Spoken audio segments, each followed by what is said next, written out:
Hey everyone, welcome back to the channel. Today we are taking a closer look at the Samsung's latest clamshell foldable, the Galaxy Z Flip 7. This is the 7th generation of the Flip, and for the first time in a while, it feels like Samsung is making bold moves. We have got a bigger screen, a bigger battery, a better cover display, and a surprising chip change. So in this video, we'll cover all the notable upgrades, the one questionable downgrade, and why this flip might be the best version yet, or the one you wait to escape. Let's jump in. At first glance, the Flip 7 looks familiar, same overall vibe.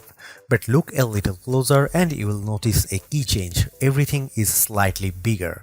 Now, that might sound like a step back for a Flip. After all, this line has been popular because of how compact the pocketable it is. But hang on, it might be a smart trade-off. Samsung is essentially saying, let's give people a full flagship experience in a foldable body, and the new design does exactly that. Let's talk screen. The inner display has gone from 6.7 inches to 6.9 inches diagonally. It's subtle on paper, but in the hand it makes a big difference.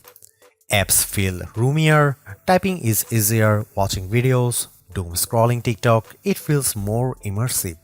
This also means the aspect ratio has shifted just a bit, so it feels slightly taller, which again helps when you are multitasking or browsing.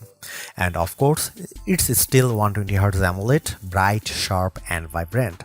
Samsung continues to lead the pack when it comes to foldable displays. Here is my favorite part, the cover display is now a full-on screen. It's 4.1 inches, now stretching corner to corner, similar to what Motorola did with the Razr Plus. Those camera rings, they are now cutouts through the screen, giving you full use of the display around them. And it's not just big, it's also brighter and runs at 120Hz, so using it feels snappy and fluid. And here's the best part, you can do a lot more without ever folding the phone. Check notifications, run widgets, control music, reply to texts, and yes, take selfies using the main cameras with a real-time preview. It feels futuristic and it's genuinely practical. Samsung's software here has caught up with the hardware and it feels like the Flip finally has the always closed mini phone experience down. Battery life on previous Flips was, let's say, okay, but this time Samsung upgraded the battery to 4300 mAh, up from 4000 mAh last year. That may not sound huge, but the better efficiency and that larger body to hold it, the Flip 7 should easily get through a full day for most users, even with moderate to heavy use. And if you mostly use the outer display for quick stuff, you will expand it even further. The camera hardware here hasn't changed much. 12 megapixel main sensor, 12 megapixel ultra wide, inner 10 megapixel selfie camera. Nothing groundbreaking here, but still very capable. What's cool is how the experience improves thanks to the new outer display. You can now fully frame selfies using the rear cameras, which are always better than the front-facing ones. That makes this one of the best selfie phones out there, especially for content creators. And Samsung's post-processing has gotten better this year. Colors, dynamic range, sharpness, all nicely balanced.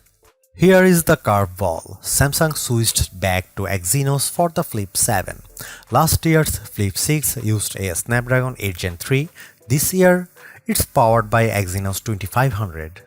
Now, the Exynos 2500 isn't bad, in fact on paper it looks strong, especially if you care about efficiency and thermals. But it's still not quite as consistent under load as Snapdragon's top-end chip. If you are a casual user, you probably won't notice much difference, but power users and gamers might see slightly lower performance in extended gaming sessions or heavier apps. What's even more interesting is that this might be a preview of Samsung's full return to Exynos for the S26 series. That's something to watch. So, where does the Flip 7 stand? If you are coming from Flip 5 or 6, the main differences are bigger screen, way more usable cover display, bigger battery, slightly better efficiency. If you have never tried a foldable, this is easily the best flip Samsung has made and probably the most practical foldable for mainstream users. It gives you flagship power, flexible design and real everyday usability without feeling like a science project.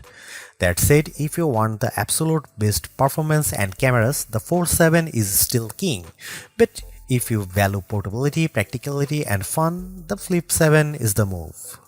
Alright, that's everything on the Galaxy Z Flip 7. What do you think of the upgrades? Are you okay with the Exynos chip or are you holding out for Snapdragon only versions? Let's talk in the comments, and if you are new here, hit the like, subscribe and bell icon so you don't miss future foldable reviews and comparisons. Thanks so much for watching and I'll catch you in the next one.